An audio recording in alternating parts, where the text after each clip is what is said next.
Hello everyone and welcome back to Ways of the World, a brief global history with sources. As we continue our study of commonalities and variations in Africa, the Americas, and Pacific Oceania. And today we're going to look at the civilizations of Mesoamerica. So during the Second Wave era, this is the map of civilizations of Mesoamerica.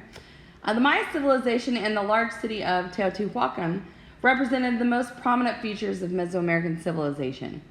So using information from the map, determine whether Teotihuacan or the Maya had a more centralized political system. Well, the map infers that Teotihuacan was more centralized as it contains one city that influenced a large section of territory. The Maya, conversely, demonstrate a more diffused organization with numerous cultural centers existing in the Maya region. All right, the Maya, writing and warfare. So the Maya ceremonial centers developed as early as 2000 BC in present-day Guatemala and the Yucatan.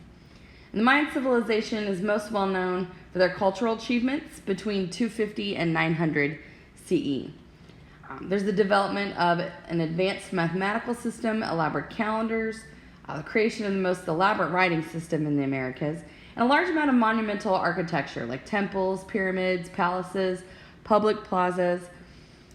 And all of this was based off of their economy, which is an agriculture that required large-scale human engineering. They utilized swamp drainage, terracing, and a massive water management system.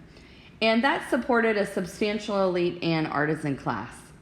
Now, the political system was made up of city-states and regional kingdoms that was highly fragmented. There was frequent warfare as they captured and sacrificed prisoners, as the densely populated urban and ceremonial centers, but no city-state ever succeeded in creating a unified empire. We see a rapid collapse in the century after a long-term drought that began in 840 CE. The population dropped by at least 85%.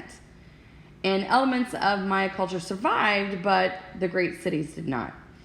Now, some of the reasons that have been proposed for the collapse are an extremely rapid population growth after 600 CE that outstripped resources.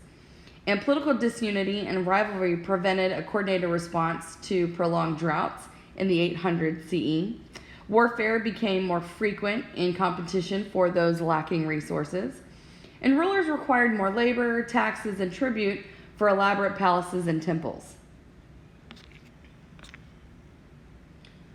All right, let's talk about Teotihuacan, the America's greatest city. This city began circa 150 BCE, and by 550 CE, the population was 125,000 to 150,000. And that's the largest urban complex in the Americas at the time and one of the 6 largest in the world. The city was centrally planned on a grid-like pattern, physically impressive. And there were very specialized artisans within the Teotihuacan civilization. Little evidence of rulers or tradition of public inscriptions, but there's a deep influence on Mesoamerica, especially during the time period 300 to 600 CE. There's a directly administered area, perhaps 10,000 square miles.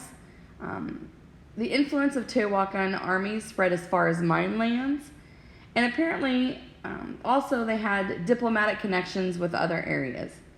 And they had established trade, and there's copying of Teotihuacan art and architecture in other areas. But there's a mysterious collapse around 650 CE. And the Aztecs named the place Teotihuacan, City of the Gods. All right, Teotihuacan. Taken from the summit of the Pyramid of the Moon, this photograph looks down the famous Avenue of the Dead to the Pyramid of the Sun in the upper left. So you can see how grand this civilization really, or this city really was. Now, what features of urban planning can you see in this image? Well, this image of the ruins of Teotihuacan show straight, planned streets with the intentional placement of temples around a central plaza and long axis aligned with the sun's movement across the sky. And that concludes our study of civilizations of Mesoamerica. I will see you next time.